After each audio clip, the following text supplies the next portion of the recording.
I want to bring in Martin Short. Of course, you know him as an actor, comedian, SCTV alum, and a friend as well to Joe Flaherty. And Martin Short is good enough to join us today from New York. Martin, thank you for your time. We do appreciate this. My pleasure. And first of all, of course, not only was he a colleague, but a friend as well. So our condolences to you on what I'm sure is a difficult day for you.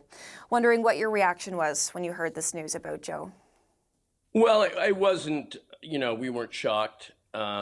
We knew this was approaching. He'd been ill for a few months. But thankfully, in the last month and a half, we did 2 hilarious Zooms with the entire cast of SCTV and Joe.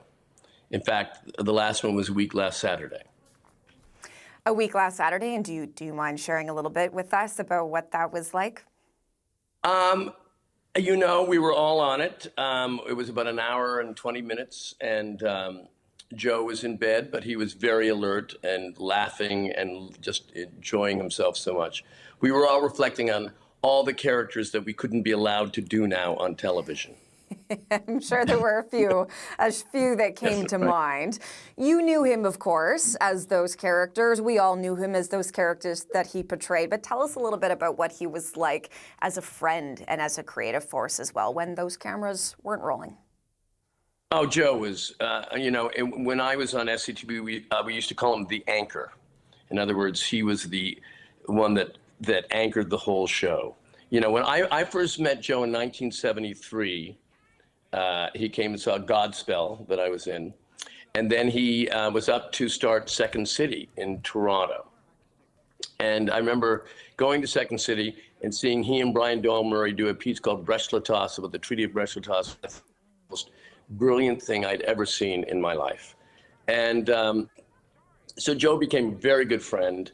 He directed 2 of the shows I was in when I was a Second City cast member in Toronto.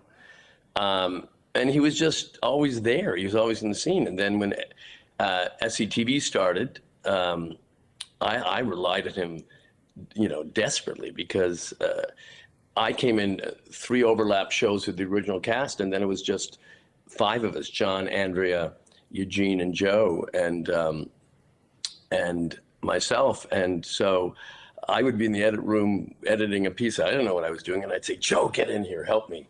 And we did specials together. He was in 2 specials that I did, one for the CBC 10 years ago and one an HBO special. And we did a million things. We did the Completely Mental Misadventures of Ed Grimley together. I worked with Joe for 50 years. And so much of his career, of course, was intertwined with Canada and with Canadians as well. He was often thought of as a bit of an honorary Canadian, even though he was not born here. He loved Canada. So talk to us about that, about what he thought of all of that, the fact that so many Canadians tried to claim him as one of our own maybe at times. Oh, I think he was definitely a proud man from Pittsburgh, but he loved Canada, and he loved the great affection that people had. He also did Maniac Mansion in Toronto, a hilarious series that my brother Michael produced with him.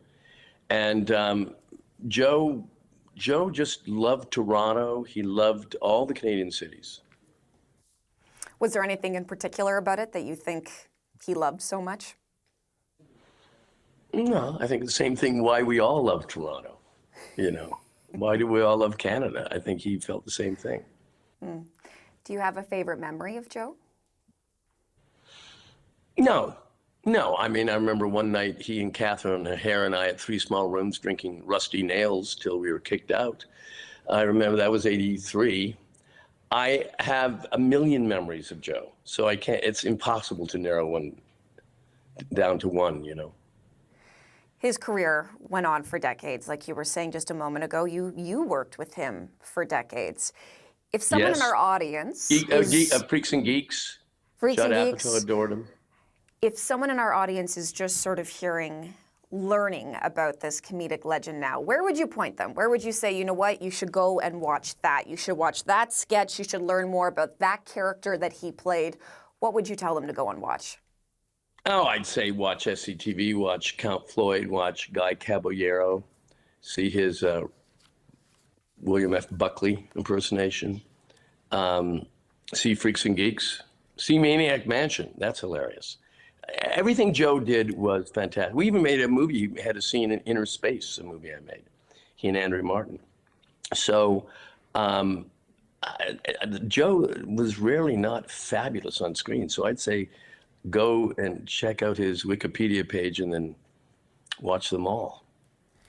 But always SCTV was his triumph, of course.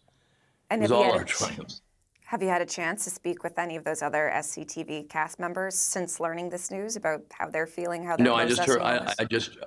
No, we've been texting. I'm shooting my television show, Only Murders in the Building.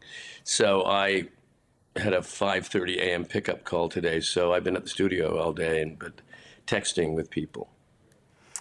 Well, just finally here, Martin, before we let you go, because of course you've been so good speaking with us, and like you say, it's already been quite a long day. How are you going to remember Joe going forward as you sort of process the fact that he is now gone? How are you going to remember him?